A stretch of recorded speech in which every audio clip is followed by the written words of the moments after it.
ये अभी आपने जो चीज़ें की उसमें बताया कि यहाँ पे टूरिस्ट का इनफ्लो जो है, टूरिस्टों की संख्या लगातार बढ़ रही है, साल दर साल आपने बढ़ोतरी उसमें देख रहे हैं। लेकिन उत्तराखंड का एक सच ये भी है कि यहाँ से लोगों का पलायन हो रहा है, पर्टिकुलरली गाँवों से। और जो खबरें आती हैं उसमें आपको उन गाँवों को भुतहा गाँव की संज्ञा दी कि उत्तराखंड में इतने गाँव भुतहा है, 1700 1600 इस तरह के कुछ नंबर्स हैं।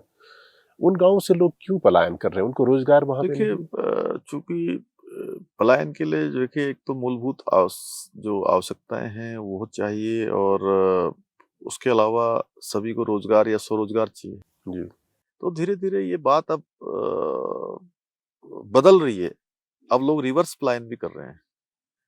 कोरोना महामारी के बाद बहुत सारे लोग देश दुनिया में जो काम करते थे और उनको अपने घर आना पड़ा, उसके बाद उन्होंने वहीं पर अपने रोज़गार खड़े कर दिए हैं। होम स्टे हमारे तेज़ी से बढ़ रहे हैं। महिलाएँ स्वयं सहायता समूह में बहुत अच्छे-अच्छे उत्पाद बना रही हैं और नौजवानों के लिए हम रोज़गार और स्वरोज़गार की योजनाएँ लाए हैं। मुख्यमंत्री रोज़गार योजना चल रही है, मुख्यमंत्री नैनो योजना चल रही है, वीर चंद्र सिंह गढ़वाली की पर्यटन की योजनाएँ चल रही हैं। तो इन योजनाओं से लोग अब ऋण ले रहे हैं और सब्सिडी उसमें मिल रही है। तो धीरे-धीरे अपने रोज़गार कर रहे हैं, अपना कोई न कोई रोज़गार करके लोगों को भी रोज़गार से जोड़ रहे हैं।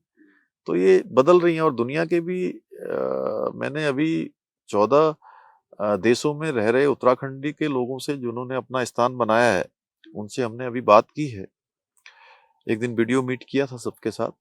तो वो लोग भी उत्तराखंड आना चाहते हैं, उत्तराखंड में भी काम करना चाहते हैं, दुनिया में रहकर भी अपना योगदान देना चाहते हैं। और हमने कहा है कि उत्तराखंड से जितने भी बाहर लोग हैं हमारे, वो हमारे सब ब्रांड एम्बेसडर हैं।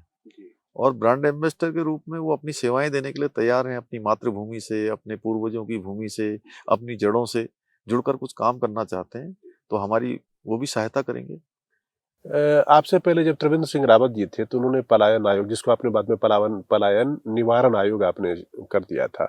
उस आयोग की रिपोर्ट क्या कहती है? क्योंकि जो हमने देखा उसमें तो ये है कि 2008 से 2018 के बीच की अगर संख्या को देखें वो और 2018 से 2022 को अगर देखें वो तो उसमें ज़्यादा है वो कम होने की जगह ज़्यादा नहीं, है। नहीं, अब थोड़ा-सा उसकी रिपोर्ट बदल रही है। अच्छा। धीरे-धीरे लोग अब जो है अपने रोज़गार करने शुरू किए हैं और बहुत अच्छे-अच्छे पलायन आयोग के जो सदस्य हैं, जी। वो भी बड़े अलग-अलग क्षेत्रों में काम करने वाले हैं। उनमें से भी कुछ लोगों ने तो अपना ही रोज़गार खड़ा किया और जो अन्य स्थानों पर रहकर भी कर सकते थे अपनी पढ़ाई-लिखाई करने के बाद। ऐसे बहुत सारे लोग हैं जो वापस अपने घरों को आ रहे हैं और धीरे-धीरे ये स्थिति बदलेगी लेकिन और आपने तो जिनको पलायन निवारण आयोग का जो अध्यक्ष थे आपके नेगी साहब, उन्होंने अपना घर ही बेच लिया वहाँ पर, बताया गया कि पौड़ी में उन्होंने अपनी ज़मीन बेच दी। अब तो उसकी देखिए बड़ी वो आलोचना हुई कि भाई आप अ, जिस चीज़ के लिए कहने के लिए जा रहे हैं और खुद ही आप कम से कम वो तो करते। नहीं अब नेगी जी योगदान दे रहे हैं अभी अपना। अच्छा, तो इस बार के चुनाव में जैसा कि आपने बताया कि आपकी पार्टी काफ़ी आपके हिसाब से 5 बाय 5 का रिज़ल्ट आएगा। आपके लिए अगर कोई एक चीज़ या कोई एक काम अगर आप पार्टी को संदेश देना चाहेंगे या लोगों को संदेश देना चाहेंगे कि इस बेसिस पर मुझे वोट करिए, तो वो कौन-सी चीज़ होगी जिसके बूते आप कहेंगे कि आप हमारे वोट दीजिए और बीजेपी को देखिए जिताइए? मैं यही कहना चाहता हूँ कि मोदी जी के दिल में उत्तराखंड बसता है और उनके मार्गदर्शन में ये राज्य आगे बढ़ रहा है और उन्होंने उनका भी अपना एक उनके मुख से निकले हुए शब्द हैं कि 21वीं सदी का तीसरा दशक उत्तराखंड का दशक होगा और मोदी जी उसको बनाने के लिए लगातार प्रयास करते हैं, उनका संकल्प है।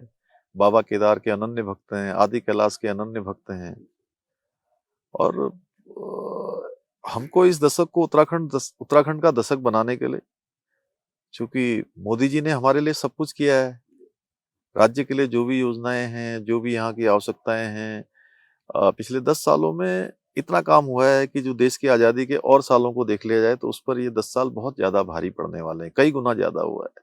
इसलिए अब हमारा अवसर है कि मोदी जी को हम लोग ताकत दें और उनका जो 400 पार का नारा है, उस 400 पार के नारे को सहयोग करें और उत्तराखंड की पाँचों सीटें जिताकर फिर से जो है चुनाव के बाद तीसरी बार जब मोदी जी प्रधानमंत्री बनेंगे, तो हमारी डबल इंजन की सरकार और तेज गति से काम करेगी।